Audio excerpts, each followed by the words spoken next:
نحمده ونصلي على رسوله الكريم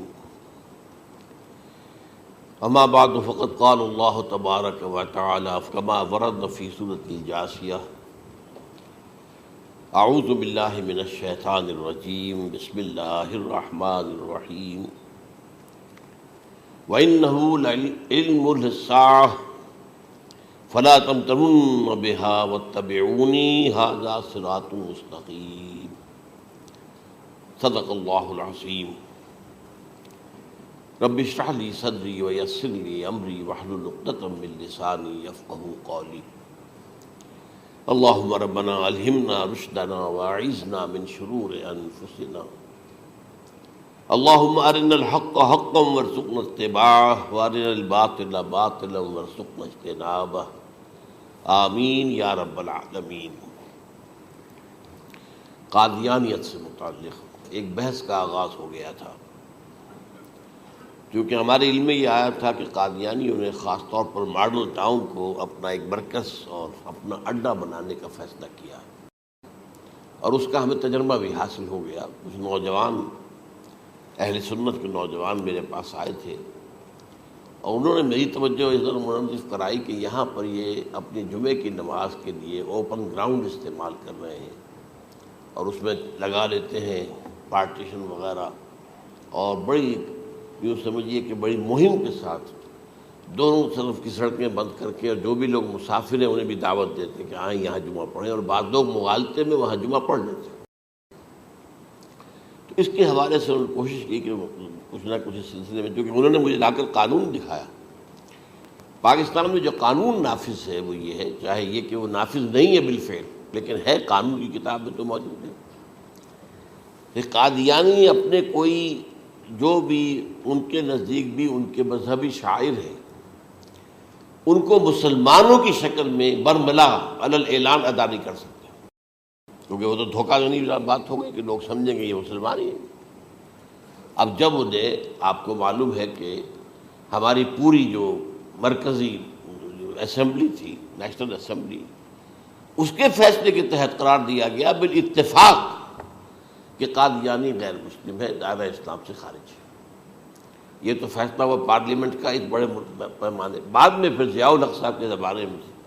یہ تو ہوا تھا، آپ کو معلوم ہے، بھٹو کے زمانے میں۔ تو ضیاء الحق صاحب کے زمانے میں اسی کی گویا کہ فردر سٹیپ کے طور پر یہ بات طے کی گئی اور قانون بنا دیا گیا کہ وہ اپنی مسجد کو مسجد نہیں کہہ سکتے اور مسجد کی صورت پر نہیں بنا سکتے کہ گزرنے والے کو یہ خیال ہو کہ یہ مسجد ہے۔ اسی طرح وہ اگر کوئی اسلامی شاعر کا ارتکاب کریں گے علی الاعلان تو بھی یہ قابل تعزیر ہے، جرم ہے۔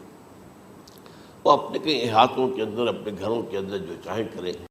لیکن کھلے میدان میں آ کر جو شاعر اسلامی بہرحال ان لوگوں نے سب کچھ اڈاپٹ تو کر رکھا ہے۔ سب سے بڑی بات تو وہ ہے کہ انہوں نے ایک جھوٹے نبی کا اقرار کیا ہے کہ وہ نبی ہے، اس نے ہمارے درمیان فصیل حائی کر دی ہے۔ اب جو اس کو مانتے ہیں ان کے نزدیک ہم کافر ہیں۔ آپ کو معلوم ہے کہ یہ میں بیان کر چکا ہوں کہ حالانکہ قائد اعظم کا کتنا بڑا احسان تھا کہ چودھری ظفر اللہ خان کو انہوں نے فارن منسٹر بنایا پاکستان کا، لیکن جب ان کا انتقال ہوا ہے قائد اعظم کا تو اس کی جنازے کی نماز میں شریک نہیں ہوا، وہ شخص موجود رہا۔ جو دوسرے ممالک کے سفراء آئے ہوئے تھے، ظاہر بات ہے وہ مسلمان تو نہیں تھے، کوئی عیسائی تھے یا کوئی اور تھے، ہندو تھے، بدھ تھے، جو بھی تھے۔ اب چونکہ قائد اعظم کا انتقال تھا ایک مملکت کے صدر کا، تو وہ لوگ سبھی موجود تھے، لیکن ظاہر ہے کہ وہ نماز میں شریک نہیں ہوئے، وہ مسلمان تو نہیں تھے۔ ان کے ساتھ کھڑا رہا یہ شخص۔ اس نے یہ بات، اور جب اس سے پوچھا گیا کہ تم شریک کیوں نہیں ہو تو اس نے کہا دیکھو بھائی، مجھے یا تو مسلمان سلطنت کا کافر وزیر سمجھ لو یا کافر سلطنت کا مسلمان وزیر سمجھ لو۔ میرے نزدیک یہ کافر سلطنت ہے، میں اس کا مسلمان وزیر ہوں کیونکہ میں قادیانی ہوں۔ اب تمہارے نزدیک یہ اسلامی مملکت ہے تو میں کافر ہوں، پھر میں اس کی نماز کیسے پڑھوں؟ تو بہرحال ان چیزوں کی وجہ سے جو دھوکہ دینے والا معاملہ ہو گیا، ورنہ کوئی اور لوگ ہوں یہاں پہ، ہمیں ان سے تعارض نہیں ہے۔ عیسائی بھی ہیں، اپنی تبلیغ کرتے ہیں، کوئی خلاف ان کے رد عمل نہیں ہوتا، الا یہ کہ کہیں یہ واقعہ پیش آ جائے یا کوئی یعنی خام خواہ کو شوشہ کوئی شرارتی لوگ اٹھا دیں کہ انہوں نے قرآن کی یہ جو ہے بے حرمتی کی ہے، تو یہ تو پھر تحقیق سے معلوم ہو سکتا ہے کہ واقعہ کی تھی کہ نہیں کی تھی۔ لیکن ایک وقت میں جو اس پر تو ان کا احتجاج ہوتا ہے، لیکن یہ کہ ان کے جو ہے چرچ ہے ان کی ساری اور تبلیغ ان کی ہو رہی ہے اور بڑھ بھی رہی ہے تعداد ان کی، لیکن اس کے خلاف کوئی رد عمل تو ہمارے یہاں نہیں۔ تو یہ ہے اصل میں وہ بات۔ تو اس پر جو گفتگو شروع ہوئی تھی میں آج اس کی تکمیل کرنے جا رہا ہوں۔ حضرت عیسیٰ علیہ السلام کی دوبارہ آمد کا تعلق ہے، اس کے ضمن میں قرآن مجید میں جو نص قطعی ہے وہ نص قطعی یہ ہے اِنَّهُ لَعِلْمٌ لِلسَّاعَةِ فَلَا تَمْتَرُنَّ بِهَا۔ حضرت عیسیٰ کا ذکر ہوا ہے سورہ جاسیہ میں، اور وہاں فرمایا گیا ہے کہ یہ عیسیٰ کا دوبارہ آنا قیامت کی علامت ہوگا، یعنی کہ اب قیامت بالکل قریب آ گئی ہے۔ اِنَّهُ لَعِلْمٌ لِلسَّاعَةِ، علم حاصل ہوگا ان کی دوبارہ آمد پر کہ اب قیامت جو ہے وہ سر پر آ گئی ہے۔ اچھا، اس کے ایک اور جو ہے ذرا بالواسطہ دلائل جو قرآن مجید میں آئے ہیں، ایک ان میں سے یہ ہے کہ سورہ آل عمران میں جہاں حضرت مریم کو بشارت دے رہا تھا فرشتہ کہ آپ کے ہاں ایک بیٹا ہوگا، وہ بڑی حیران تھی کہ میرے ہاں کیسے بیٹا ہو جائے گا، ماں کن تو بغیہ، میں تو کوئی بدکار عورت تو نہیں ہوں، نہ میری کوئی شادی ہوئی ہے ابھی۔ تو اس میں جو باتیں بیان کی تھی فرشتے نے، وہ جو بیٹا ہوگا اس کی کیا شان ہوگی، اس میں یہ الفاظ بھی آتے ہیں وَيُكَلِّمُ النَّاسَ فِي الْمَهْدِ وَكَهْلًا، وہ باتیں کرے گا، لوگوں سے گفتگو کرے گا جبکہ وہ پنجھوڑے میں ہوگا، بچہ ہوگا، گود میں ہوگا، اور کہل کے وقت، کہل کہتے ہیں جب آدمی عمر میں جو ہے 40-45 کا کسی بھی اوپر ہو جائے، آپ پہلے طفل کہتے ہیں پھر جوان کہتے ہیں، عربی زبان میں شاب کا لفظ آتا ہے، بہت جوان، بڑی اچھی صحت میں ہے، اس کے بعد پھر ظاہر بات ہے ڈلوان شروع ہوتی ہے، یہ کہل ہے۔ جب بڑھاپے کے آثار شروع ہوتے ہیں، بال سفید ہونے شروع ہوتے ہیں تو یہ کہل، قبول۔ اب سوال یہ ہے اس گھوڑے میں بات کر دیں، یہ تو معجزہ ہے، لہذا اس کا ذکر یہاں پر مناسب ہے۔ یہ بڑے ہو کر بات کرنے کی کیا ضرورت تھی کہنے کی، وہ تو سبھی کرتے ہیں انسان، یہ اسی لیے کہ معلوم ہو کہ کہولت بھی انہیں آئے گی یار، حالانکہ آپ کو معلوم ہے سب مانتے ہیں، عیسائی بھی مانتے ہیں، سب مانتے ہیں، 33 برس کی عمر میں انہیں اٹھا لیا گیا، اس دور میں تو کہولت آئی نہیں، اس لیے قرآن ذکر کر رہا ہے۔ اور یہ بات جو ہے دوسری مرتبہ آئی ہے یہ سورہ المائدہ میں آیت نمبر 110 وَتُكَلِّمُ النَّاسَ فِي الْمَهْدِ وَكَهْلًا، صرف یہ ضمیر کا فرق ہے، وَيُكَلِّمُ النَّاسَ فِي الْمَهْدِ وَكَهْلًا، اور وَتُكَلِّمُ النَّاسَ فِي الْمَهْدِ وَكَهْلًا یہ ہے جب قیامت کے دن اللہ تعالیٰ حضرت عیسیٰ سے سوال کریں گے، اے عیسیٰ ابن مریم، کیا تم نے میری اجازت سے اور میری تائید سے یہ معجزے نہیں دکھائے، یہ معجزے نہیں دکھائے، میں نے تم پر یہ فضل نہیں کیا؟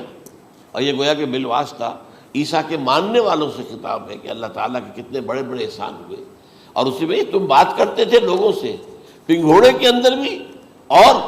کہولت کی عمر میں بھی، تو یہ کہولت کی عمر کب آئی؟ حضرت عیسیٰ علیہ السلام۔ تو اس کے بغیر تو ممکن ہی نہیں ہے کہ وہ دوبارہ دنیا میں آئیں، پھر ان کے اوپر وہ عمر آئے اور اس عمر کے اندر بھی وہ بات کریں گے۔ تو یہ میرے نزدیک قرآن مجید کے اندر دلائل ہیں اس چیز کے کہ حضرت عیسیٰ علیہ السلام کی دوبارہ جو ہے آمد ہوگی۔ اب اس ضمن میں چاہتا ہوں کہ آج خاص طور پر جو الساعہ کی اور جو علامتیں قرآن میں آئی ہیں، یہ ضمنی مضمون ہو جائے گا، لیکن بہرحال یہ بھی ایک معلوماتی مضمون ہے کہ ایک تو یہ قیامت کی بڑی نشانیوں میں سے حضرت عیسیٰ کا دوبارہ آنا، اور کیا کیا جو ہے باتیں بیان ہوئی ہیں وہ ذرا غور سے سن لیجیے۔ پہلی بات میں نے ہلکا سا حوالہ دیا تھا، ہم تو ایک لفظ قیامت بولتے ہیں، وہ قیامت جو ہے اتنا ہمارے نزدیک جامع لفظ ہے کہ جس میں وہ بھی جو زلزلۃ الساعہ آئے گا وہ بھی ہے، پھر جو نفخ روح نفخ ساق ہوگا وہ بھی ہے، لیکن قرآن مجید سے معلوم ہوتا ہے کہ یہ الساعہ ہے، وہ گھڑی جس دن کے یہاں قیامت برپا ہوگی، زلزلہ آئے گا، شدید ترین حالات آئیں گے، فوری طور پر تمام انسان مر نہیں جائیں گے۔ جو ہے اس کا نقشہ جو کھینچا گیا ہے، یا ایھا الناس اتقوا ربکم ان زلزلۃ الساعۃ شیء عظیم یوم ترونھا تذہل کل مرضعۃ عما ارضعت وتضع کل ذات حمل حملھا وتری الناس سکارى وما هم بسکارى ولکن عذاب اللہ شدید، اے لوگوں ڈرو، اللہ کا تقوی اختیار کرو، اس لیے کہ قیامت کا زلزلہ بہت سخت شے ہے، بہت بھاری شے ہے۔ ان زلزلۃ الساعۃ شیء عظیم، جب پہاڑ چل رہے ہوں گے اور جو ہے انسان جو ہیں گے وہ جس طرح پروانے ہوتے ہیں، پتنگے ہوتے ہیں، ایسے اڑ رہے ہوں گے انسان، اور اس میں یہ بھی حال ہوگا کہ لوگ جو ہے ہر جو دودھ پلانے والی ہے وہ اپنے بچے کو بھول جائے گی۔ ظاہر بات ہے کہ اپنی پڑی ہوئی ہے مصیبت، حالانکہ سب سے زیادہ محبوب ترین شے دنیا میں اس سے اونچی محبت نہیں ہو سکتی جو ماں کو اپنے دودھ پیتے بچے سے ہوتی ہے، انہیں بھول جائے۔ تذہب کل مرضعۃ عما ارضعت،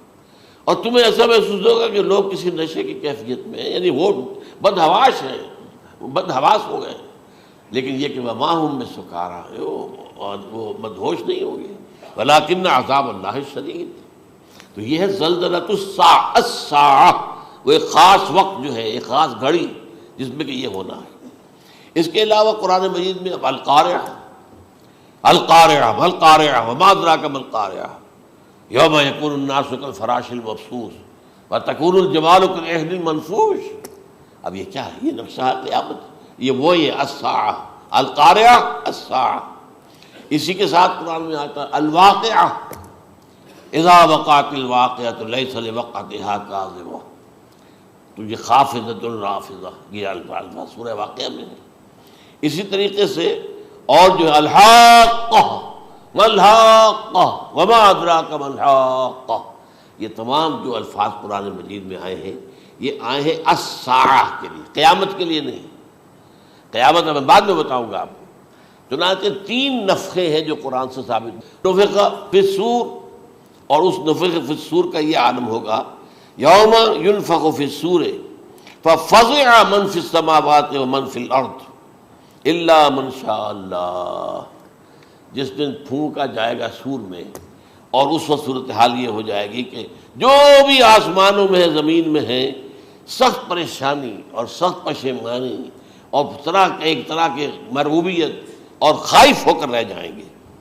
الا ان کے کہ جن کو اللہ چاہے، اس کے کوئی ملائکہ مقربین ہوں گے۔ من فی السماوات فی الارض ہے، اس کے ساتھ ہی یہ کہہ دیا گیا ہے، لیکن یہ باقی پورے لوگوں کے اوپر، پوری مخلوقات کے اوپر ایک جو ہے گھبراہٹ کی کیفیت طاری ہو جائے گی۔ تو یہ ہے پہلا فضا۔ دوسرا فضا کیا ہے؟ فضا صعق، صعق کہتے ہیں آدمی کا بے ہوش ہو جانا۔ یہ دوسری مرتبہ جب سور پھونکا جائے گا، وَنُفِخَ فِي الصُّورِ فَصَعِقَ مَن فِي السَّمَاوَاتِ وَمَن فِي الْأَرْضِ إِلَّا مَا شَاءَ اللَّهُ، یہ ہے کہ اس کے بعد وہ سب کے اوپر موت طاری ہو جائے گی۔ یہ دوسرے سور پھونکے جانے کے بعد ہے۔ پھر ثُمَّ نُفِخَ فِيهِ أُخْرَى، پھر ایک مرتبہ اور پھونک ماری جائے گی، یہ تیسرا ہو رہا ہے۔ فَإِذَا هُمْ قِيَامٌ يَنظُرُونَ، تو اچانک سب کے سب کھڑے ہوں گے اللہ کی طرف دیکھتے ہوئے۔ اب یہ جو ہے یہ ہے یوم القیامہ، قام یقوم قیامتاً، کھڑا ہونا، کیونکہ اس دن یوم یقوم الناس لرب العالمین، جس دن کے تمام انسان جو ہے کھڑے ہو جائیں گے اپنے رب کے حضور میں، جس کا نقشہ کھینچا گیا ہے اذا دکت الارض دکا دکا وجاء ربک والملک صفا صفا۔ تو یہ سب کے سب انسان بھی جو ہے موجود ہوں گے، فرشتے صفے باندھے ہوئے ہوں گے، اور اللہ تعالیٰ جو ہے اپنے خاص عرش کے ساتھ، یحمل عرشہ ثمانیہ، 8 فرشتے اس عرش کو اٹھائے ہوئے ہوں گے، جبکہ یہ آسمان پھٹے گا اور اس روئے ارضی پر اللہ تعالیٰ کا نزول ہوگا۔ یہ جو ہے ہمارا یوم القیامہ یہاں ہے، یوم القیامہ ہی میں جو فیصلے ہونے یہاں ہونے، قصہ زمین برسر زمین، جو نیکیاں تم نے یہاں کمائی ہیں یا جو بدیاں تم نے یہاں جن کا ارتکاب کیا کا فیصلہ یہاں ہوگا۔ اس کے بعد واللہ عالم کچھ اور بھی چیزیں ہیں، لیکن یہ کہ وہ سب عام طور پر لوگوں کے علم میں نہیں ہے۔ میں نہیں چاہتا کہ خام خواہ کسی نئی بات سے کوئی جو ہے ذہنوں کے اندر کوئی ایک تشکیک پیدا ہو جائے، شبہات پیدا ہو جائے، لیکن یہ چیزیں جو میں نے آپ سرچ کی از قرآن ثابت ہے، اسی زمین پر اترنا ہے۔ وجاء ربک والملک صفا صفا، یہ سب کے سب آئیں گے، اور ملائکہ، اور اس کے علاوہ جو ہے دوسرے مقامات پر جس کا نقشہ کھینچا گیا ہے سورۃ الحاقہ ہی کے اندر ہے۔ اللہ کا عرش جو ہے 8 فرشتے اٹھائے ہوئے نیچے اتریں گے۔ تو یہ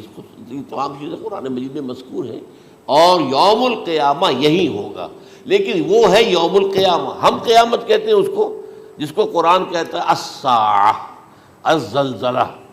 الحاقہ، القارعہ، الواقعہ، یہ ہے در حقیقت جو پہلا معاملہ ہے کہ اس کے اندر جو ہے فضا ہو جائے۔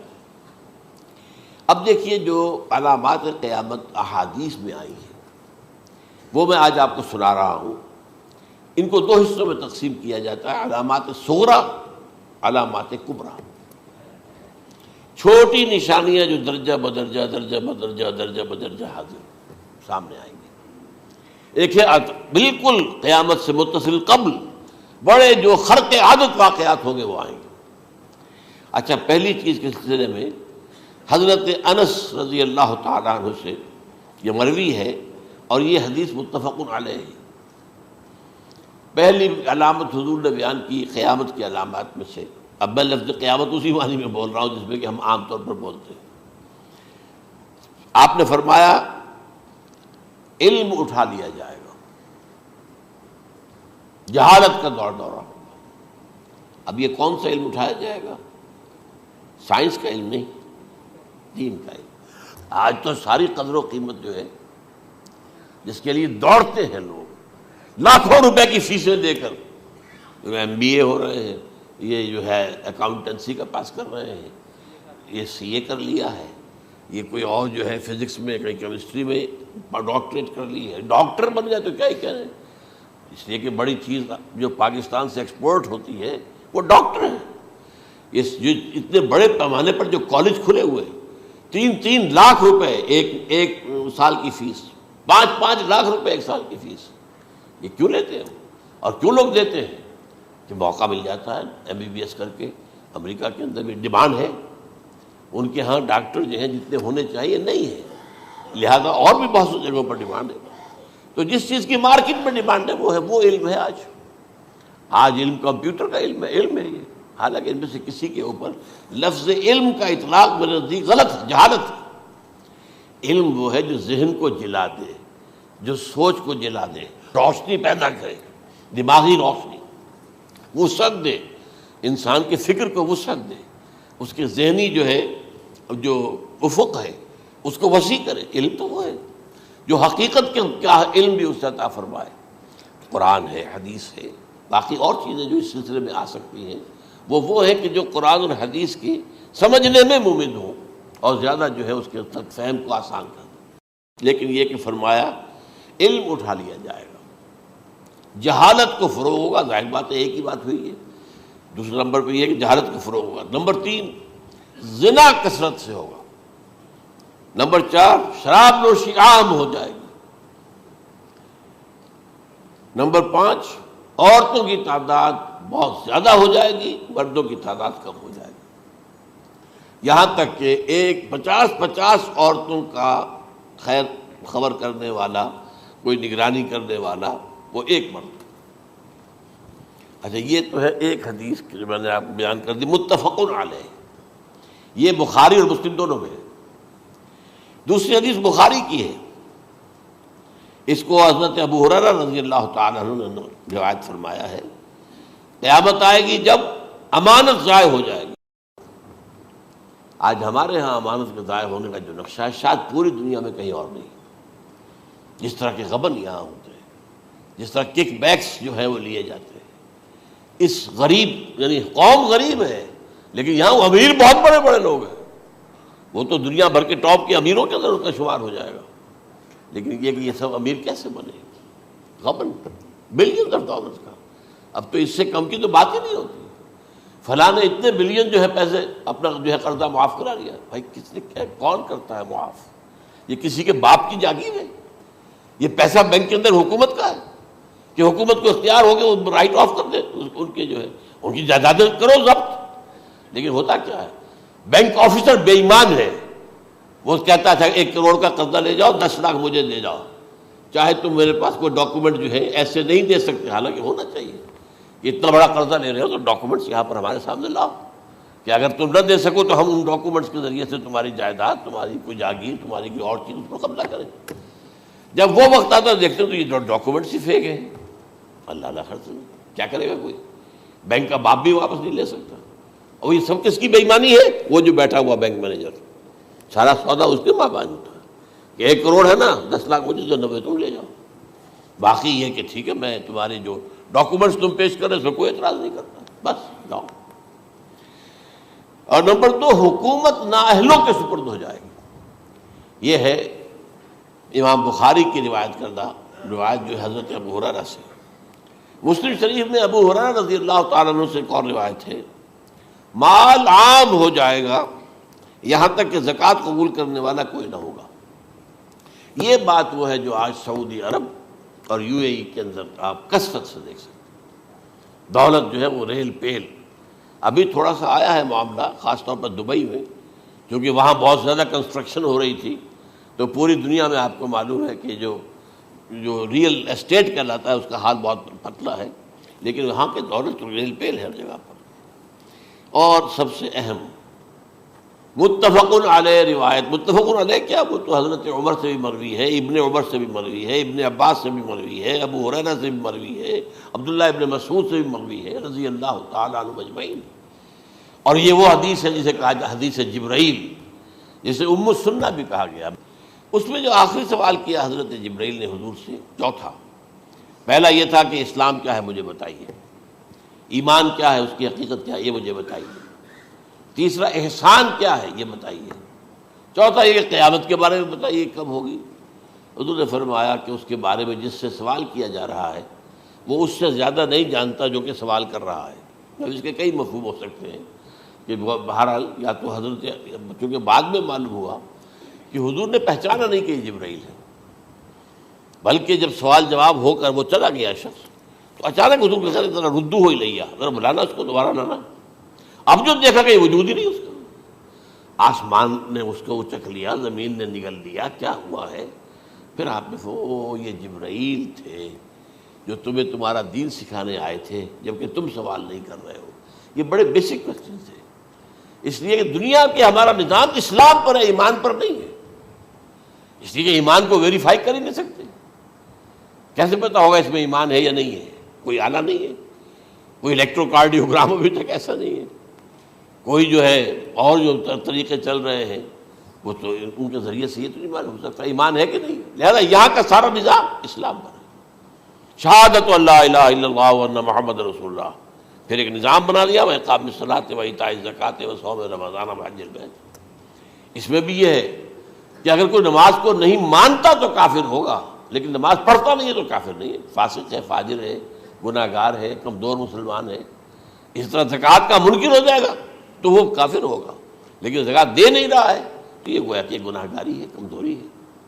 تو اس حوالے سے نوٹ کر دیجئے کہ یہاں کا دنیا کا سارا اسلامی نظام اور سارا کانسٹیٹیوشنل اور لیگل سسٹم جو ہے اسلام کا وہ اقرار باللسان پر ہے، ایمان ہے وہ کہ جس کی بنیاد پر وہاں فیصلے ہوں گے۔ یہاں کوئی شخص مسلمانوں کا بڑا لیڈر ہے، بڑا علامہ ہے، بڑی اس کی قدر و منزلت ہے، اس کے ہاتھ چومے جا رہے ہیں، پاؤں چومے جا رہے ہیں،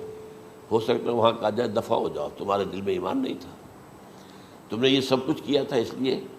کہ کہا جائے کہ بڑے عالم ہو، اور یہ کہا جا چکا فقط قیل، اب یہاں کچھ نہیں ہے تمہارے پاس۔ پھر فرشتوں کو حکم ہوگا کہ اس کو گھسیٹتے ہوئے جہنم میں ڈال دیں۔ 3 باتیں بیان کی آپ نے، یہی حشر اس کا ہوگا مالدار کا، اللہ پوچھے گا میں نے تمہیں بہت مال دیا، تم نے کیا کیا؟ وہ کچھ گنوانا شروع کرے گا، اللہ فرمائے گا جھوٹ بول رہا، ادب تھا، تم نے یہ خیرات و صدقات اس لیے کیے تھے کہ تمہاری سخاوت کے ڈنکے بج جائے، تعریفیں کی جائے، وہ کی جا چکی ہے، دنیا میں ڈنکا بج گیا، یہاں کچھ نہیں ہوا، وہ نیت دل میں کچھ اور تھی تمہارے۔ میں لیس البر ان تولوا وجوہکم والا قرآن مجید کا سبق ہمارا منتخب نصاب کا نمبر 2 بڑی تفصیل سے بیان کیا۔ یہی معاملہ ہوگا اس عالم کا، اللہ فرمائے گا میں نے تمہیں علم دیا، تم نہیں، وہ کہے گا میں نے علم پھیلایا لوگوں میں ہدایت کی، جھوٹ بول رہے ہو، تم نے تو صرف اس لیے کیا تھا، تمہاری نیت یہ تھی کہ بڑا عالم شخص ہے، بڑا فاضل شخص ہے، تو یہ سب کہا جا چکا۔ تو وہاں کا معاملہ جو ہے وہ اسلام پر نہیں ہے، یا آپ دکھائیں گے دیکھیے یہ میرا آئیڈینٹی کارڈ، اس پہ اسلام میرا مذہب لکھا ہوا ہے، یا یہ میرا پاسپورٹ ہے، آئیڈینٹیفیکیشن کے لیے دنیا میں عام طور پر یہ چیزیں ہوتی ہیں، کوئی تعلق نہیں۔ آخرت کا معاملہ کسی اور شے پر ہے، وہ تو ایمان دل میں ہے، اور تمہارے تمام جو حرکات ہیں، اعمال ہیں، ان سب کے اندر جب تک کہ اصل جو قوت متحرکہ ہے وہ اللہ کی محبت نہ بن جائے، اخلاص للہ، بحب اللہ للہ، اور یہ کہ یہ تمام چیزیں جیسا کہ فرمایا، ایک حدیث بڑی پیاری ہے، ایمان کی تکمیل کی علامت کیا ہے؟ فرمایا من احب للہ وابغض للہ ومنع للہ واعطى للہ فقد استکمل الایمان، جس شخص کے نے محبت جس سے بھی کی اللہ کے لیے کی، اپنے مفادات کے لیے نہیں، رشتہ داری کی بنیاد پر نہیں، محبت اوپر ہو جائے، رشتہ دار کا حق ہے دو، بیوی کے حقوق ہیں دو، لیکن محبت یہ اللہ کے لیے ہو کہ فلاں شخص سے مجھے محبت اللہ کے لیے، اور اگر نفرت رکھی تو اللہ کی وجہ سے رکھی، اس لیے رکھی کہ وہ اللہ کے دین سے دور ہے، وہ اللہ کے راستے پر نہیں آ رہا ہے، وہ فسق و فجور کی جو ہے زندگی کو آ رہا ہے۔ اس میں بھی یہ ہے کہ یہ نہیں ہے تعلق قطع کر لو، تعلق قطع کرو گے تو تبلیغ اور اصلاح کا موقع کہاں رہے گا، لیکن دلی محبت نہیں ہوگی اس میں۔ تو اگر محبت ہے تو اللہ کے لیے، اور نفرت ہے تو اللہ کے لیے، اور کسی کو کچھ دیا ہے تو اس لیے کہ اللہ کا حکم ہے کہ دوں، اور کسی سے کچھ روکا ہے تو اس لیے کہ اللہ کا حکم ہے کہ روکوں، اس کو نہیں دینا ہے۔ فقد استکمل الایمان، تو اس شخص نے ایمان کی تکمیل کر لی۔ یہ ہے اصل جو ڈیسائیڈنگ فیکٹر ہے، وہ یہ ہے۔ اور اس ایمان کی پہلی علامت کیا ہے؟ کیسے معلوم ہو میرے اندر ایمان ہے؟ پہلی علامت سب سے کم تر درجے کا ایمان، اس میں فرمایا گیا اذا اساءت کا سیئۃ وحسنت کا حسنۃ فانت مومن، اگر کوئی اچھا کام کر کے خوشی ہو اور کوئی برا کام ہو جائے تو ملامت ہو، یہ کیا کر بیٹھا، یہ میں نے کیا کیا ہے، یہ مجھے نہیں کرنا چاہیے تھا۔ یہ اگر احساس ہے نیکی اور بدی کا تو تمہارے اندر ایمان ہے، یہ ایمان ہے ادنیٰ درجے کا، اور وہ ایمان من احب للہ ہے وابغض للہ ہے واعطى للہ ہے ومنع للہ فقد استکمل الایمان۔ اچھا، یہ جو متفق علیہ حدیث ہے جو حضرت جبرائیل کی ہے، اس میں پھر انہوں نے کہا کہ اچھا اگر آپ مجھے یہ کب ہوگی قیامت نہیں بتا سکتے تو اس کی کچھ علامتیں بتائیے۔ یہ بڑی عظیم تھا، کیونکہ یہ تو تمام احادیث کے اندر میں نے عرض کیا نا کہ سب سے زیادہ صحابہ سے منقول ہے، اور آپ نے فرمایا کہ جب لونڈی اپنی مالکہ کو جنے گی اور تم دیکھو گے کہ ننگے بدن ننگے پیر بھوکے ننگے بھیڑوں اور بکریوں کو چرانے والے اونچی سے اونچی عمارتیں بنانے میں ایک دوسرے کا مقابلہ کریں گے۔ اذا تلد الامۃ ربتہا، کیا بانی ہے، یہ خاص الفاظ کیوں کہے گئے؟ اولاد والدین کے سامنے دب کر رہتی تھی، کبھی سینہ تان کر بات نہیں کرتے تھے، ٹھیک ہے کوئی بات آپ مان نہیں سکتے، ابا جان یہ بات تو میں نہیں کر سکتا، یا فرض کیجئے کہ وہ آپ کو کسی نیکی سے روک رہے ہیں، کسی دینی کام سے روک رہے ہیں، ابا جان یہ تو میں نہیں کروں گا، یہ تو دین کا فرض ہے، یہ کہیں آپ، اور ڈٹ کر کہیں اور جمیں اس پر، لیکن یہ کہ کوئی سرکشی کا انداز نہ ہو، ایسا نہ ہو کہ اپنے جناب سینے کو تان کر کے کھڑے ہو جائے، میں نہیں کروں گا، یہ نہیں، یہ غلط ہو جائے۔ اچھا، اولاد میں بیٹی جو ہوتی تھی وہ زیادہ سبارڈینیٹ، سبمسو، بات ماننے والی، کہیں بھی سر اونچا نہ کرنے والی، اور آخری دور میں کیا ہوگا، بیٹیوں سے مائیں ڈریں گی، انہیں ٹوک نہیں سکتی کسی بات پر، پتہ نہیں کیا بک دے گی، کیا بکواس کر دے، یہ تو ہمارے ہاں ہو گیا ہے، باہر کیا ہے وہ تو آپ یہ بھی نہیں پوچھ سکتے۔ آپ کی 13 برس کی لڑکی آئی ہے رات کو 1 بجے، نہیں پوچھ سکتے کہاں رہی ہو، یہ رات کہاں گزاری، پوچھ ہی نہیں سکتے، یہ پوچھنا بھی جرم ہے۔ اپنے چھوٹے بچے کو آپ نے ایک تھپڑ مار دیا، تہذیب ہے، سکھانا ہے، غلط کام کیا ہے، اس کی سرزنش ہو رہی ہے، فوراً وہ اگر ایک فون کر دے گا پولیس آئے گی، بچے کو لے جائے گی، اسے لا کر کہیں اور جو ہے ڈپازٹ کرے گی، اور آپ پر مقدمہ چلے گا، آپ کو اس کی سزا بھگتنی ہوگی۔ ظاہر بات ہے کہ پھر وہاں سرکشی کا کیا عالم ہوگا، پھر اولاد کہاں سر جھکائے گی، کس درجے میں جھکائے گی، اس کی تربیت عثمانی ہوئی نہیں۔ تو ان تلد الامۃ ربتہا، گویا کہ بیٹی کے نزدیک ماں جو ہے وہ ایسی ہو جائے گی جیسے لونڈی، گویا کہ لونڈی نے ایک اپنی مالکہ کو جنم دیا ہے، بیٹی مالکہ بن جائے گی اور ماں جو ہے لونڈی بن جائے گی، اور دولت کے ریل پیل کا ابھرتا دکان، یہ جو بھوکے ننگے اور مفلس، کیا حال تھا 100 برس پہلے، انہیں کھانے کو کچھ نہیں ملتا تھا۔ یہ مشرقی ساحل پر تھے، یہ سوائے یہ کہ مچھلیاں پکڑ لی، اللہ خیر اللہ وہ کھا لی، یا کہیں ان کو بیچ دیا، کوئی بنڈی لگ گئی، بنڈی لگ جاتی تھی وہاں، اور کیا تھا۔ اور مغربی ساحل پہ کیا ہوتا تھا، ساری ان کی معیشت حج کے گرد گھومتی تھی، حاجی آئے ہیں، خریداریاں کر رہے ہیں، اور آپ کو معلوم ہے پوری دنیا سے مال پہلے بھی پہنچتا تھا وہاں، آپ کو جو ہے ہر ملک کے ہر کونے کا پھل وہاں مل جائے گا آج بھی۔ اور وہاں پر یہ ہے کہ سب سے بڑی بدوؤں کے لیے سب سے بڑی بات کیا تھی، قربانی کا گوشت، اسے وہ سکھاتے تھے، سخت چمڑے کر کے کھاتے تھے، یہ ان کا حل تھا۔ آج جا کر دیکھیے نئے شہر بن رہے ہیں، امریکنز کو کانٹریکٹ دیے جا رہے ہیں، بالکل ماڈرن شہر بنا دو، ایک ایبسلیوٹلی ماڈرن شہر جو ہے وہ جو مشرقی ساحل کے اوپر جو پہلے سے آرام کو سٹی ہے، امریکن سٹی ہو، اس کے اندر کوئی سعودی بھی داخل نہیں ہو سکتا سوائے جس کے پاس اس سٹی کی طرف سے لائسنس نہ ہو، اور اس کی چار دیواری کے اندر، چار دیواری کیا فصیل کے اندر کہی ہے، جو چاہو کرو، کوئی تم پر پابندی نہیں، ننگے نہاؤ، تالاب ہے نہا رہے، ننگی عورتیں ننگی مردیں نہا رہے، کوئی پوچھنے والا نہیں۔ اب اسی قسم کا ایک سٹی آباد ہونا جا رہا ہے مغربی ساحل پر، جدہ اور ینبوع کے درمیان، اور اس میں اصل میں جتنی بھی دولت ہے جو پیٹرول کی ہے وہ وہیں پر رکھ لی جاتی ہے امریکہ کے اندر، تاکہ امریکہ جو ہے ایسے ایسے پروجیکٹ بنا کر جب تمہیں دے گا تو اس میں سے پیسے لے گا، وہ نہیں ملتی ان کو واپس۔ بہرحال یہ تو ایک میں نے ایک جگہ آپ سے ذکر بھی کیا تھا، دی کنفیشنز آف این اکنامک ہٹ مین، وہ کنفیشنز کی بات جو ہے اگر آپ میں سے کسی کو دلچسپی ہو تو اسے پڑھیں کہ کس طریقے سے 1973 کے آئل امبارگو کے بعد جو شاہ فیصل شہید کے زمانے میں ہوا تھا، پھر جس طریقے سے امریکہ نے ان تمام ممالک کو جکڑ لیا ہے، اس کا پورا جو پروسیس کیا تھا وہ سامنے آتا ہے۔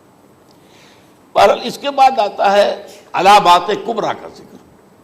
بڑی علامتیں جو کہ بالکل خرق عادت کے انداز میں ہوگی، جن کا معاملہ جو ہے وہ آپ کے ناپ تول میں نہیں آ سکتا، آپ کی کیمسٹری فزکس اس کا جو ہے وہ نہیں کر سکتی، ادراک ہوگا یہ قیامت کی۔ ان میں نمبر 1 کیا ہے، ایک بہت بڑا دھواں آئے گا، پوری دنیا کو لپیٹے گا۔ نمبر 2 دجال کا ظہور ہوگا، جو اپنی خدائی کا دعویٰ لے کر آئے گا اور بنوائے گا، اس کے ہاتھ میں ہو جائیں گے، قبضے میں ہو جائیں گے سارے ذرائع پیداوار کے، اس کی طرف بھی پہلا قدم اٹھ چکا ہو، ٹرپس کے نام سے معاہدہ ہو چکا ہے، کوئی ملک اپنا بیج پیدا نہیں کر سکتا ہو، یہ بیج ہم نے ڈیولپ کیے ہیں، ان کے ڈیولپمنٹ سے پہلے تم ایک ایکڑ سے کتنی گندم لیتے تھے، آج کتنی لے رہے ہیں، کس بنا پر؟ جینیٹکس کا جو کام ہم نے کیا ہے اس کی بنا پر ہو رہا، ہاں تو ہمارا حق ہے، اس کی رائلٹی ہمارے پاس آنی چاہیے، لہذا صرف ان اداروں سے ملٹی نیشنل سے خریدا جائے گا بیج، اور بیج بھی وہ دیں گے وہ کہ جس سے جو فصل اگے گی وہ بیج نہیں لا سکتی، وہ بیج کا کام نہیں کر سکتی۔ جیسے آپ کو معلوم ہے کہ آپ کے ہاں جو گوشت کھایا جاتا ہے مرغے کا، تو مرغا وہ جو ہے اس میں مرغا ہو یا مرغی ہو، اس کے اندر کوئی وہ کیفیت ہی نہیں ہے، ان کے انڈے جو ہے ان سے آپ بچے حاصل نہیں کر سکتے، ہے تو انڈا، دیکھنے کو تو انڈا ہے لیکن وہ بنڈا جو ہے اس سے بچہ تو نہیں حاصل کر سکتے۔ ایسے ہی وہ گندم کا بیج دیں گے، نظر آئے گی گندم، لیکن اس کے اندر وہ صلاحیت نہیں ہے کہ اس سے جو فصل اگے گی اس کا نتیجہ جو ہے وہ بھی آپ لے سکیں، یہ ہونا ہے، اللہ جانے، قدم اٹھ رہے ہیں ادھر۔ پھر یہ ہے کہ دابۃ الارض، زمین سے ایک حیوان نمودار ہوگا، زمین شق ہوگی۔ ابھی میں کہہ رہا ہوں خرق عادت ہے، یہ چیزیں وہ نہیں ہیں جو ہماری کسی حساب کتاب میں جو باتیں پہلے آئی ہیں وہ تو حساب کتاب میں آ رہی ہیں، ساری سمجھ میں آ رہی ہیں، ساری چیزیں مشاہدہ ان کا ہو رہا ہے، لیکن یہ ہے کہ دابۃ الارض، یہ کہتے ہیں کہ کوہ صفا، اس میں تو نہیں ہے حدیث میں، کوہ صفا پھٹے گا اور اس میں سے ایک حیوان دابہ وہ ظاہر ہوگا، تو اسی لیے فرمایا ہے وَإِذَا وَقَعَ الْقَوْلُ عَلَيْهِمْ أَخْرَجْنَا لَهُمْ دَابَّةً مِّنَ الْأَرْضِ تُكَلِّمُهُمْ، تو ہم اندر سے پیٹ کے چیر کر زمین کے پیٹ کو ایک حیوان کو برآمد کریں گے جو انسانوں سے بات کرے گا، گفتگو کرے گا۔ نمبر 4 طلوع الشمس من المغرب، یہ بھی خرق عادت، سورج تو طلوع ہوتا ہے مشرق سے، غروب ہوتا ہے مغرب میں، لیکن اس وقت معاملہ الٹا ہو جائے، یعنی جو کائنات کے اندر جو گڑبڑ ہوگی کچھ سمجھ میں بات آتی ہے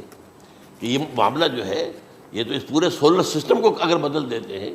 تو مشرق مغرب ہو جانا، مغرب مشرق ہو جانا، یہ سمجھ میں آنے والی بات ہے۔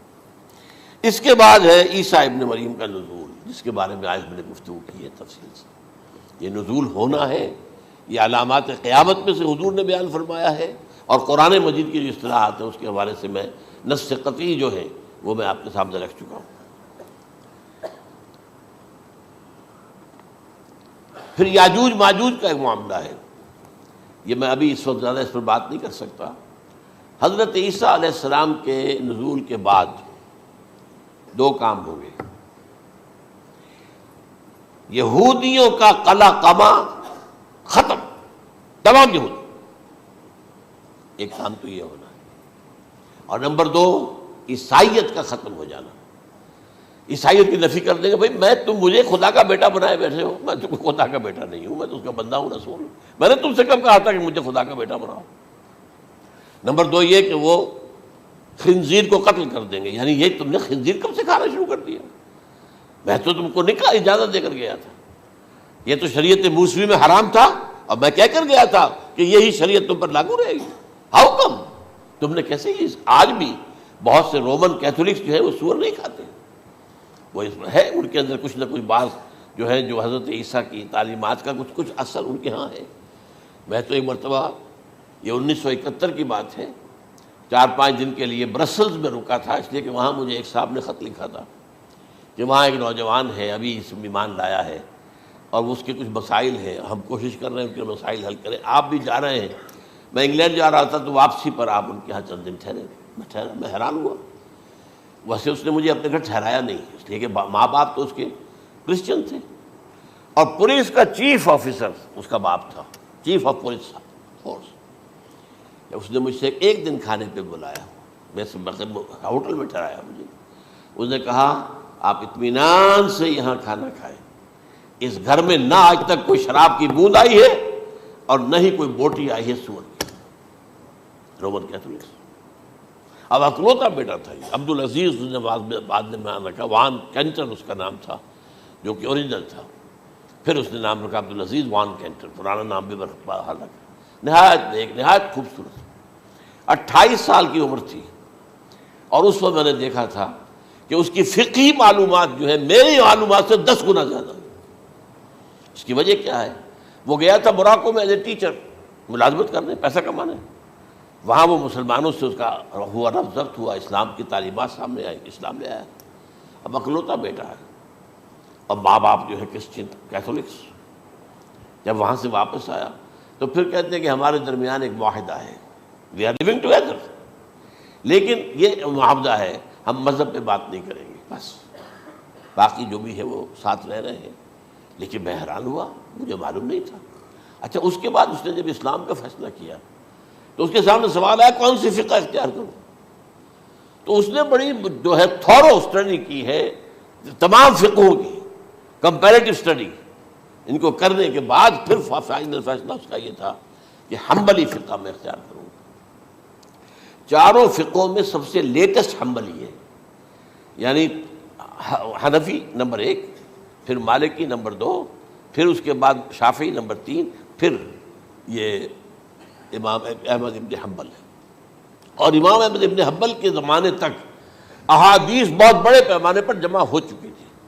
جبکہ ابھی حضرت امام ابو حنیفہ کے زمانے میں کوئی اتنا زیادہ جو ہے حدیث کا بھی ذخیرہ نہیں بنا تھا۔ اسی پر تو لوگ حیران ہوتے ہیں کہ زیادہ حدیث امام ابو حنیفہ کے علم میں نہیں تھی، لیکن مجال ہے کہ ان کا کوئی فتویٰ جو ہے کتاب و حدیث کے، کتاب اور سنت کے خلاف ہو، اگرچہ انہوں نے صاف کہا کہ اگر تم پاؤ کوئی ایسی سچی حدیث، پختہ حدیث جو میری کسی رائے کے خلاف ہو تو میری رائے کو دیوار پر دے مارنا اور اس صحیح حدیث کی پیروی کرنا۔ لیکن ویسے اس کے بعد یہ کمال یہ ہے کہ بہت ہی کوئی شاذ معاملہ ہے کہ جس میں ان کا کوئی فتویٰ وہ کتاب و سنت کے منافی ہو یا سنت کے منافی ہو۔ کتاب پہ تو سوال پیدا نہیں ہوتا، کتاب تو ساری ان کے سامنے موجود تھی۔ اس کے بعد یہ ہے کہ یاجوج ماجوج، اصل میں بتا رہا تھا آپ کو کہ جب عیسائیت بھی ختم ہو گئی، یہود ویسے ختم ہو گئے، استیصال ہو گیا، جڑ کٹ گئی، اب عیسائیت گویا کہ اسلام میں ضم ہو گئی، عیسائیت مذہب ختم، یہودی خود ختم، اب یہ طاقت کتنی ہو جائے گی؟ تقریباً 2/3 دنیا آ گئی، تمام اب عیسائی 2 ارب کے قریب ہے، 1 ارب 90 کروڑ ہو گئے، یا مسلمان بھی 1 کروڑ 50-60 لاکھ ہیں، دونوں کو جوڑ لیجیے کتنے ہو گئے؟ 6 ارب کل آبادی ہے۔ لیکن اس کے بعد آتا ہے یاجوج ماجوج کا خروج۔ یہ یاجوج ماجوج میرے نزدیک چائنا اور رشیا ہے، ان کی مجموعی طاقت اتنی ہوگی، اور یہ اس طرح آئیں گے ہر اونچائی پر سے اترتے ہوئے، پھسلتے ہوئے، جیسے 1962 میں جب وار ہوئی تھی بٹوین چائنا اینڈ انڈیا 1962 میں، تو وہ اس وقت کا نقشہ مجھے آج بھی اخبارات میں پڑھتا تھا تو یاد، waves after waves of Chinese soldiers were coming down the slopes of Himalayas۔ یہ تو وہ ہے نا جن کی تعداد کا کوئی حساب نہیں ہے، اور رشیا اور یہ مل کر جو ہے، میرا اندازہ یہ ہے کہ جب پہلے ملحمۃ العظمیٰ ہوگی وہ عیسائیوں اور مسلمانوں کے درمیان، اس وقت یہ دونوں پاورز نیوٹرل رہیں گی، لیکن غالباً یہ بات طے کر لیں گی کہ ویپنز آف ورلڈ جو ہے ماس ڈسٹرکشن، یہ استعمال مت کرنا، اگر یہ ویپنز آف ماس ڈسٹرکشن استعمال کرو گے تو ہم میدان میں آ جائیں گے۔ اس میں وہ جنگ جب ہو چکے گی، پھر حضرت عیسیٰ کو فتح حاصل ہو جائے گی، اور پھر یہ کہ یہودیت ختم ہو جائے گی، عیسائیت بطور مذہب ختم ہو کر اسلام میں ضم ہو جائے گا، پھر وہ 40 برس کا عہد حکومت ہے حضرت عیسیٰ علیہ السلام۔ لیکن جب یہ فتح ہو جائے گی ان پر، اب یاجوج ماجوج آئیں گے، اور اتنی تعداد میں آئیں گے کہ بحیرہ طبریہ جو ہے اس کا سارا پانی پی جائیں گے۔ یہ تو اگر آپ کو کبھی اندازہ ہو، یا کوئی آپ جانیں ان لوگوں کو جو ان چینیوں سے واقف ہیں، وہ کہتے ہیں زمین پر ہلتی ہوئی کوئی چیزوں سے وہ چھوڑی چھوڑ کے کھا جائیں گے۔ جہاں وہ جاتے ہیں ایز اے لیبرر، وہاں کے جو سارے کتے ہیں ختم، ساری بلیاں ختم، ہر شے، وہ جو سانپ کھاتے ہیں، ہر چیز کھاتے ہیں، اور یہ تمام ایسٹرن کنٹریز کے اندر ہوتا ہے، بڑی ڈیلیشس ڈشز ہیں یہ سانپ وغیرہ وغیرہ، اور یہ جس طرح کھا جائے، پانی پئے ایک قطرہ نہیں رہے گا اس پر۔ تو پھر جو ہے اللہ تعالیٰ اس وقت جو ہے اس میں ایک ایسی بیماری پیدا کرے گا کہ یہ سب مر جائے، یہ معجزے سے ہوگا، یعنی ان کے اوپر فتح جو ہے وہ عام لڑائی کے ذریعے سے نہیں ہوگی، بلکہ اس کے اوپر فتح جو ہوگی وہ اللہ تعالیٰ سے ہوگی، ایک بیماری پیدا ہوگی، سب مر جائے گی، اور اس کے بعد اللہ تعالیٰ ایسے پرندے بھیجے گا بڑی لمبی لمبی گردنوں والے، وہ ان سب کو کھا جائیں گے، جیسے ہمارے ہاں گدھ ہوتے ہیں، وہ ان کو صاف کر دیں گے۔ ورنہ تو یہ ہے کہ پوری دنیا کے اندر جو بدبو اور جو پیدا ہوتا معاملہ اس سے، تو اس نوع انسانی کی بقا ممکن نہیں تھی۔ ان کے خاتمے کے بعد پھر یہ ہوگا کہ حکومت اسلامی جو ہے پوری دنیا میں حضرت مسیح علیہ السلام کی ہوگی،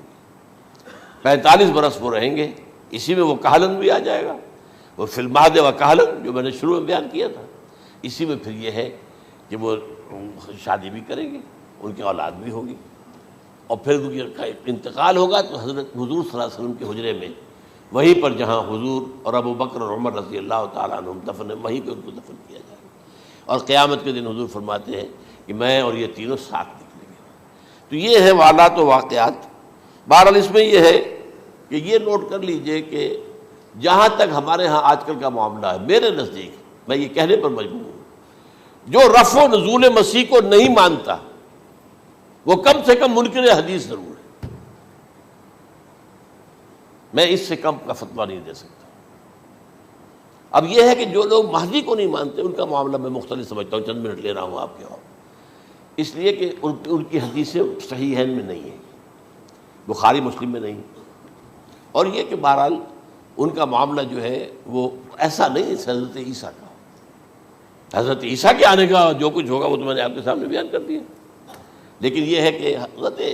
مہدی ہمارے نزدیک اس میں خرق عادت کوئی ہے ہی نہیں، جیسے ہر صدی کے مجدد ہوتے ہیں، آخری صدی کے مجدد وہ ہوں گے، اور میرے نزدیک یہی آخری صدی ہے، اور اسی میں حضرت مہدی کا ظہور ہو جانا۔ سعودی عرب میں کوئی خانہ جنگی ہوگی کسی بادشاہ کے انتقال پر، اور پھر اس وقت یہ ظاہر ہوں گے، اس وقت ملک کے حالات کو سنبھالنے کے لیے لوگ ان کو زبردستی نکالیں گے، چھپے ہوئے ہوں گے ایک گھر میں، یہ حضرت ام سلمہ رضی اللہ تعالی عنہ کی روایت ہے کہ ایک بادشاہ کے انتقال پر یہ خانہ جنگی ہو جائے گی اور ایک شخص مدینے سے بھاگ کر مکے میں چھپ جائے گا. یہ تو ہے ان کے الفاظ، میں توجیہ کر رہا ہوں. یہ لوگ ان کی طرف دیکھ رہے ہوں گے کہ یہ جو وقت آیا ہے فتنے کا ہماری قوم پر، ہمارے ملک پر، تو ان کی شخصیت ایسی ہے کہ یہ بیچ میں آئیں، صلح صفائی کرائیں، اور وہ جو ہے اس ذمہ داری سے بچ کر بھاگیں گے اور جا کر مکے میں چھپ جائیں گے. پھر لوگ انہیں تلاش کر کے نکالیں گے اور زبردستی ان کے ہاتھ میں بیعت کریں گے، ورنہ وہ اتنے بڑے منصب کو. اور پھر یہ بھی ہے، ایک حدیث میں آتا ہے یصلحوا فی لیلۃ واحدہ، ایک رات میں ان کی مکمل اصلاح کر دیں گے. یعنی اگر کوئی تھوڑا بہت نقص اور عیب کوئی ہوا بھی، کوئی کمی کوتاہی ہوئی بھی، تو اللہ تعالیٰ ایک رات میں اصلاح کروا دیں گے. لیکن ہمارے نزدیک اس قدر کوئی خرق عادت ہے ہی نہیں. البتہ جو کہتے ہیں اہل تشیع، وہ خرق عادت ہے کہ ان کے 12ویں امام جو ہے وہ بچپن ہی کے اندر اس خوف سے کہ جو بنو عباس بادشاہ ہیں وہ ان کو قتل کر دیں گے، تو وہ ایک غار میں چھپا دیے گئے. اب وہ 1200 برس سے اس غار کے اندر چھپے ہوئے، اور اس کے بعد وہ ظاہر ہوگی، وہ امام مہدی ہوں گے. اس میں خرق عادت ہے. لیکن میں یہ کہتا ہوں کہ محض خرق عادت کی بنیاد پر ہم اس کی نفی نہیں کریں گے. کیوں؟ کیا ہم یہ نہیں مانتے کہ اصحاب کہف 300 برس تک سوئے رہے؟ یہ کیا عام بات ہے؟ حضرت عزیر علیہ السلام، اللہ نے انہیں موت دی، موت، اور 100 برس کے بعد زندہ کر کے اٹھا لیا. تو خرق عادت حضرت عیسیٰ کو ہم اتنا بڑا خرق عادت مانتے ہیں کہ اٹھا کر آسمان پر، تیسرے آسمان کے اوپر ہیں، موجود ہیں، اب بھی ہیں. شب معراج میں تیسرے آسمان پر حضور کی ملاقات ان سے ہوئی. تو یہ خرق عادت کی بنیاد پر نفی نہیں ہم کرتے. ہو سکتا ہے، لیکن یہ کہ اس کے لیے ہمارے پاس کوئی دلیل نہیں، کوئی احادیث نہیں، کچھ نہیں، اس لیے ہم اس کو نہیں مانتے. البتہ خود وجود جو ہے حضرت مہدی کا، وہ کوئی عجیب بات نہیں ہے. وہ تو جیسے پہلے بھی آئے ہیں ہمارے مجددین، ایسے مجدد ہوں گے اور دین کو تازہ کر دیں گے. ایک صحیح اسلامی ریاست جو ہے وہ عرب میں قائم ہو جائے گی دوبارہ. حضور نے فرمایا وہ عدل اور انصاف سے عرب کو اسی طرح بھر دے گا جیسے کہ وہ اس سے پہلے ظلم اور جور اور زیادتیوں کے سے بھری ہوئی ہوگی. تو یہ کام ہوگا، یہ تو مجدد کا کام ہوتا ہی ہے اس حوالے سے. لیکن بہرحال میں نے پھر بھی کہا کہ اگر احادیث کی کمزوری کی وجہ سے کہ صحیح عین میں نہیں ہے، اگر کوئی شخص انکار کرے تو مجھے کوئی اعتراض نہیں ہے، ٹھیک ہے. لیکن جو حضرت عیسیٰ کے نفع سماوی اور حضرت عیسیٰ کے نزول کا انکار کرتا ہے، وہ کم سے کم، میں انہیں اور آگے کوئی فتویٰ نہیں دیتا کہ وہ کافر ہو گئے یا یہ ہو گئے یا وہ ہو گئے، لیکن منکر حدیث کے لائن میں تو وہ لازمت کھڑے ہو گئے، کیونکہ اتنی واضح اور پکی حدیثیں ہیں حضرت مسیح کے نزول کی، اور علامات قیامت میں جس طرح ان کا ذکر آتا ہے کہ اس سے انکار جو ہے وہ جب تک آپ پوری حدیث کے ذخیرے کا انکار نہ کریں اس وقت تک ممکن نہیں ہے. اقول قولی ھذا واستغفر اللہ لی ولکم ولسائر المسلمین والمسلمات.